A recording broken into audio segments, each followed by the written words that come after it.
Hi everyone, struggling to hear your alarm on your iPhone? In today's quick video, I'll show you how to adjust your alarm volume so that you will never miss it again.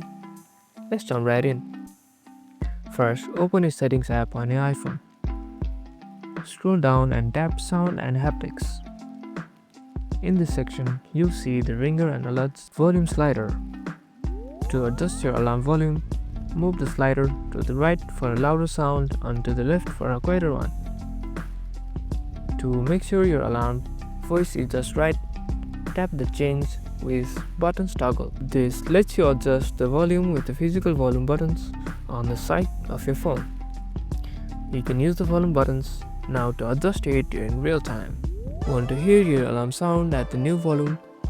Simply set an alarm for a minute or two from now and test it out. And that's about it. Now you know how to adjust your alarm volume on your iPhone. If this video helped, don't forget to hit the like and subscribe for more tips. See you next time.